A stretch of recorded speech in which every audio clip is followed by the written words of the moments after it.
Assalamualaikum warahmatullahi wabarakatuh. Selamat siang teman-teman, terima kasih sebelumnya atas kesediaan teman-teman yang sudah menyempatkan waktunya untuk hadir di sharing session tentang hubungan tingkat usaha. Saya Aulia berarti dari Prodi Transportasi Berkati yang akan berbagi pada sesi kali ini. Mungkin kita akan bahas semuanya ya, tapi ada poin pembahasan yang akan kita bahas. Apa sih definisinya hubungan internasional, pentingnya, lalu ciri-cirinya bagaimana, faktor-faktor yang mempengaruhi hubungan internasional tadi apa saja, tahap hubungan internasional, sampai ke cara membangun hubungan internasional dalam kehidupan sehari-hari. Oke, jadi hubungan internasional sendiri itu adalah hubungan yang terdiri dari dua orang atau lebih yang saling tergantung satu sama lain dan menggunakan komunikasi yang konsisten, sehingga hubungan tersebut akan memberikan pengaruh terhadap satu dengan yang lainnya. Di sini kita itu bisa saling memberi dukungan, memfasilitasi pertumbuhan pribadi, serta meningkatkan kesehatan dan kesejahteraan mental kita. Terus kenapa sih kok hubungan internasional itu penting? Yang pertama, itu sebagai hubungan emosional. Kemudian pertumbuhan pribadi, lalu kesehatan mental dan fisik, sebagai koneksi sosial hingga mencapai kehidupan yang memuaskan. Karena kenapa? Ya itu juga cermin dari kualitas hubungan kita pada orang lain. Oke, kalau kata SML, kualitas hubungan kita dengan orang lain itu sering mencerminkan kualitas hubungan kita dengan diri kita sendiri. Jadi sebenarnya nanti akan ada hubungan internasional, hubungan intrapersonal. Kalau interpersonal fokusnya ke satu orang atau grup. Ciri-ciri hubungan internasional itu ada apa? Kita yang sebenarnya nggak terbatas ini aja, tapi ada 9. Yang pertama, terjadi secara spontan, mengenal secara dekat, kemudian tidak memiliki tujuan atau kayak kita punya motif nih. Jadi hubungan internasional itu nggak cuma di relationship aja, nggak cuma di romantic romance, tapi juga berlaku di keluarga, pertemanan, di pasangan. Kemudian terjadi secara kebetulan di antara peserta yang jenisnya kurang jelas, tapi nggak di semua case ya. Lalu mengakibatkan dampak yang disengaja dan tidak sengaja, kalau hubungan itu sering menguntungkan dua pihak dan mereka saling melukai. Lalu kali berbalas-balasan atau ada feedbacknya. Kemudian adanya sikap terbuka, sampai mempersyaratkan hubungan paling sedikit 2 orang. Itu jenisnya. Nah, untuk membangun hubungan internasional yang baik itu juga harus punya skill komunikasi yang baik dalam hubungan internasional itu sendiri. Ciri-ciri komunikasi yang baik ya, yang bisa kita uraikan itu yang pertama memiliki hubungan sosial yang erat dengan sesamanya, lalu mampu memelihara hubungan sosial yang mampu untuk memelihara hubungan sosial yang telah dimulainya lewat komunikasi yang asertif, lalu memahami berbagai cara yang dapat digunakan dalam menjalin relasi dengan orang lain, mampu menerima perasaan, pikiran, motivasi, perilaku dan cara hidup orang lain, lalu berpartisipasi dengan usaha-usaha yang kolaboratif, sampai mampu berkomunikasi baik secara verbal ataupun non-verbal. Oke, kita orang yang tidak tahu siapa ini, kita anggap saja hamba. Kita anggap saja hamba Allah gitu. Hubungan yang baik itu tidaklah datang dari kompromi, mereka datang dari keseriusan, latihan dan upaya bersama. Jadi sebenarnya hubungan internasional itu menurut kita nggak asal gitu. Jadi kita bisa dari sisi juga nggak sembarangan akhirnya mengizinkan orang lain itu masuk ke kehidupan kita. Karena pada saat kita ingin berteman, kita ingin punya keluarga, ingin punya pasangan, pasti dosen kita langsung buat gimana cara dia itu berkualitas dengan cara memperbaiki ya interpersonalnya. Lalu ada faktor-faktor yang mempengaruhi hubungan internasional. Yang pertama toleransi, lalu respect, kemudian sikap terbuka, kemudian percaya satu sama lain ya, terus akrab, lalu sejahtera, respon yang baik, masih tanggapan ngasih feedbacknya itu dengan cara yang baik ya. Lalu bisa menyelesaikan konflik dan bisa punya kemampuan memberikan penyelesaian masalah yang bagus. Lalu kondisi eksternal kayak misal finansial.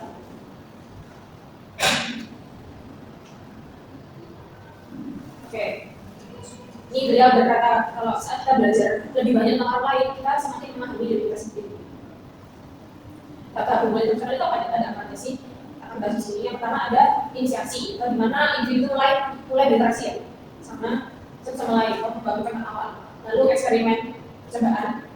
Di sini kita mencari tahu tentang sebelumnya siapa teman kita. Jadi kalau kita merasa teman itu berpilih-pilih, ya itu nggak salah sebenarnya. Di umur yang sudah dewasa ini, memilih teman yang cocok untuk buat kita itu sangat penting. Kemudian intensifikasi, lalu integrasi, ketergantungan atau bonding. Karena juga perlu membangun bonding atau chemistry ya.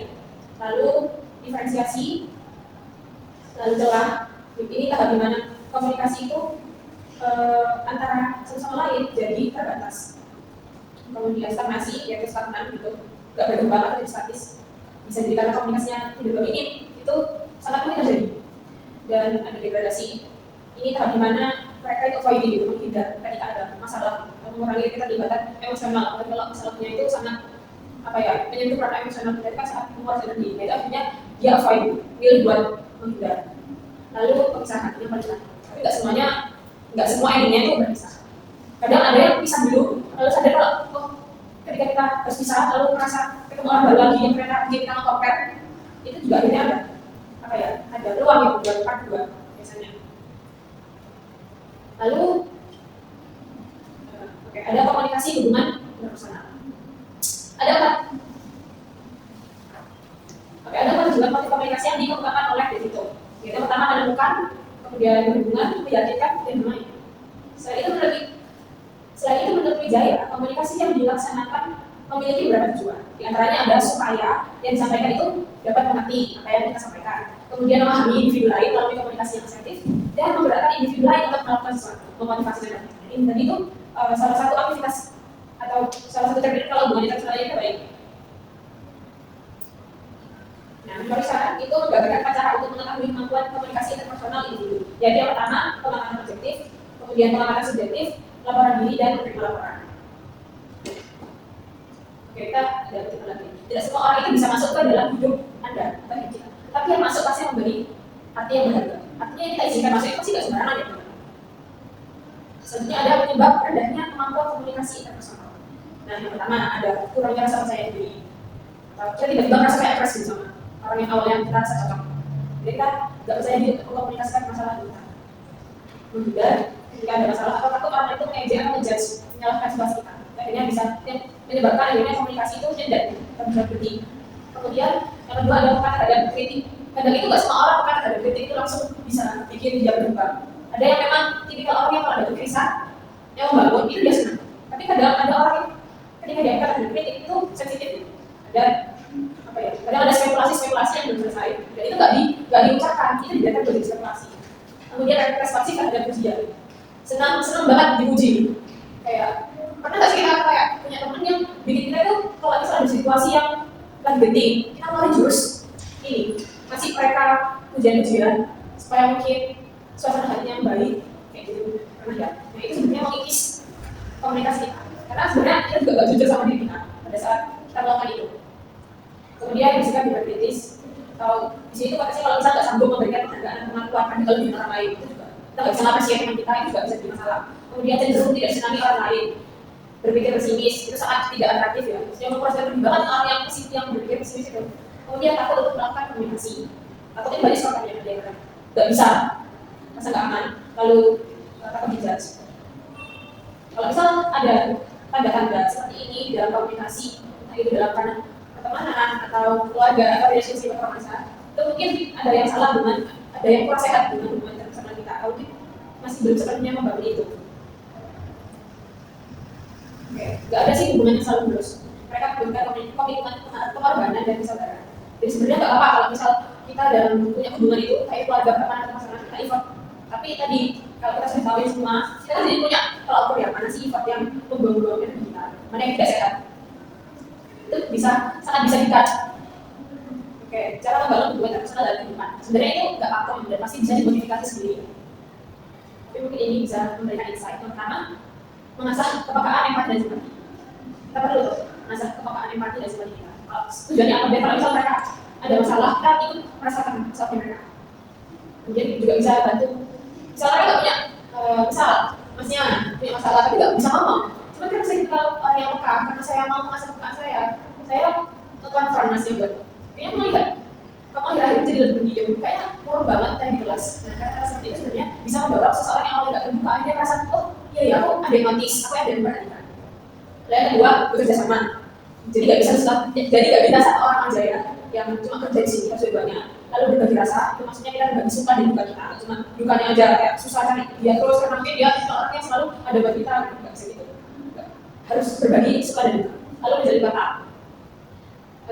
Kemudian mengorganisasi teman itu maksudnya punya kemampuan untuk menempatkan temannya itu di tempat yang tepat gitu.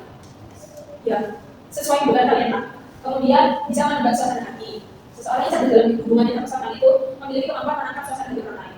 Misalnya melalui ciri-ciri yang halus, mereka mampu menangkap apa yang sedang dirasakan orang lain, kemudian apa yang tidak bisa dikatakan, dan yang terakhir punya kemampuan buat motivasi orang lain. Kadang motivasi itu nggak perlu yang muluk-muluk sih. Sebenarnya kita masih empati, simpati itu sudah termasuk kita bisa masih motivasi ke orang. Masih tanggapan yang baik, cara kita mendengarkan sebenarnya sudah termasuk motivasi yang bagus. Oke, kita mungkin nggak dapat memilih keluarga atau rekan kerja kita dapat memilih bagaimana cara kita menerapkan mereka. Mungkin sampai sini aja teman-teman session tentang membangun hubungan internasional kali ini.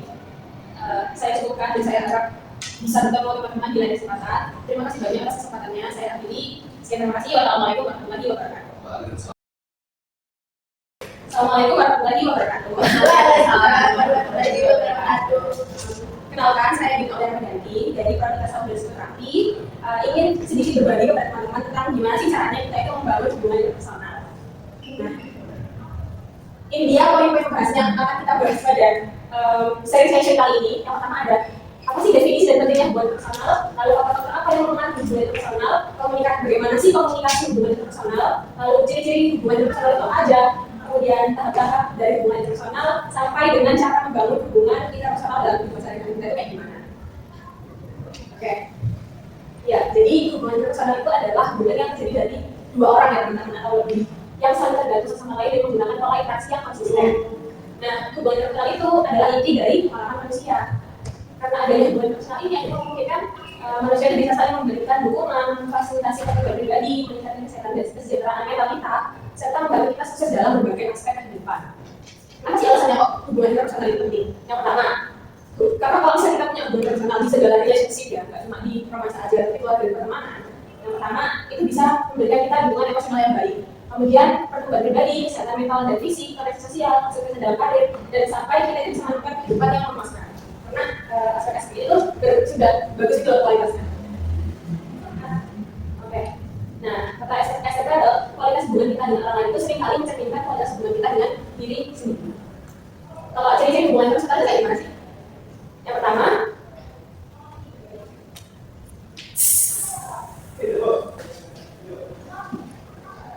oke. Jadi ciri-ciri hubungan internasional yang baik itu ditandai dengan komunikasi yang bagus. Nah, yang perlu diperhatikan antara komunikan dan komunikator saat berkomunikasi itu adalah yang pertama, biar efektif ya. Itu terjadi secara spontan dengan yang pertama adalah tatap muka. Jadi beda gitu persisnya yang harus dilakukan offline. Kemudian bisa mengenal secara dekat, tidak memiliki tujuan yang menentukan sebelumnya, jadi kayak ada motif gitu loh.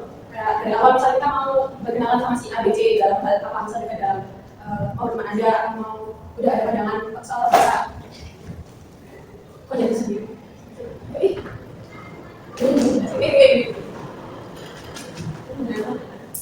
Kita tuh nggak bisa gitu ya cuma karena ada motif di awalnya kayak oh biar nilainya bagus, oh aku kayaknya nih cara ini biar nanti kalau dia itu dibayarin terus. Nah, itu akan merusak. Itu ciri-ciri hubungan yang rapuh secara internasional. Nah, terus terjadi saat hubungan yang antara peserta identitasnya kurang jelas biasanya, tapi nggak semuanya. Kemudian mengakibatkan dampak yang disengaja atau tidak disengaja. Kalau hubungannya saling menguntungkan secara dua arah, nggak cuma satu arah aja. Kemudian kita pakai jelas-jelas, jadi kayak feedback gitu, nggak cuma satu orang aja effort. Terus adanya sikap keterbukaan sampai mempersyaratkan hubungan pada diri dua orang dengan hubungan yang bebas dan bervariasi. Ini nggak cuma sekedar di romantik lain aja. Nah,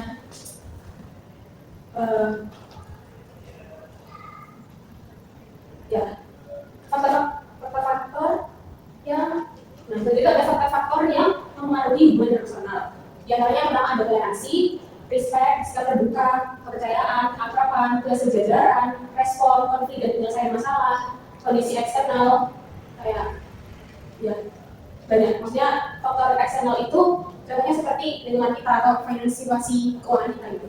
Jadi kalau misal di pertemanan kan nggak mungkin ya kita nggak apa ya. Maksudnya cuma satu orang itu loh yang jadi donaturnya, kan capek ya. Nah, kalau misal dari kalau misal dari banyaknya faktor ini itu bisa dipenuhi, itu bisa menceritakan hubungan sudah termasuk punya kualitas hubungan internasional yang sehat. Lalu tahap-tahap hubungan internasional itu apa aja? Yang pertama ada inisiasi. Itu tahap dimana individu mulai berinteraksi ya atau membuat kontak awal. Kemudian ada eksperimen atau percobaan. Jadi tahap dimana kita itu mencari tahu lebih banyak satu sama lain itu nggak apa ya. Kalau kita sendiri dan mengevaluasi kesamaan serta perbedaan mereka. Jadi sebenarnya kalau misal kita mau berteman atau pilih orang itu kayak nggak berlaku apa ya sama pernyataan temen itu nggak boleh pilih-pilih. Pada dasarnya ya kita dengan siapa kita berteman, yang cocok dengan personality kita lah. Nah terus habis itu intensifikasi, di mana kedekatan dan hubungan antara individu itu meningkat. Jadi ada peningkatan interaksi, ini kayak kita bangun chemistry gitu kalau sudah cocok sama teman kita atau pasangan kita. Kemudian integrasi, jadi di mana individu itu mulai mengidentifikasi diri mereka sebagai satu kesatuan. Jadi mungkin udah kayak akar banget ya, udah enggak aku tapi kita gitu. Maksudnya ada bonding, ketergantungan ini bukan ketergantungan yang berdasarkan ya, bukan yang toksik, tapi mengonfirmasi bahwa mereka itu melihat loh dari diri mereka yang awalnya satu gitu ya, akhirnya ada komitmen gitu, kalau di pertemanan apa atau di hubungan romantis apa gitu. Kemudian ada diferensiasi, celah, stagnasi, degradasi, sampai pemisahan. Nah, jadi kayak selamanya slot gitu, ada tahap-tahap di mana kadang itu di dalam hubungan personal itu berhenti berkembang dan akhirnya jadinya statis. Komunikasi lebih ini, terus perasaan itu mulai gampang. Itu normal sebenarnya. Nah, selanjutnya sampai ke tahap pemisahan ya, di mana hubungan secara resmi diakhiri. Nah, biasanya itu demi kebaikan. Jadi kayak nggak bonusnya hubungan personal itu nggak harus enak tuh beda juga sih. Lebih ke kayak gimana caranya dia tumbuh baru gitu loh, hubungan yang berkualitas sama-sama. Ini nggak tahu siapa, karena kutipan penting untuk diingat bahwa hubungan adalah tentang memberi, bukan hanya mengambil.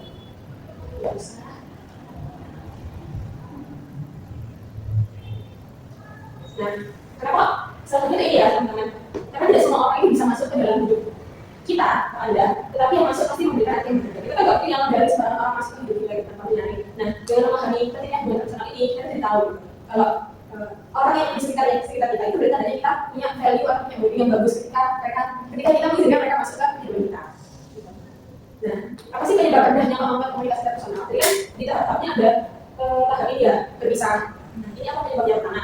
Kurang rasa percaya diri. Kemudian peka terhadap kritik. Nah, kadang itu peka terhadap kritik itu kesannya bagus ya. Kadang ini tuh cenderungnya sensitif gitu. Jadi ya dapat kritikan dari sesamanya, tapi lekas marah dan cenderung menghindar dari dialog terbuka.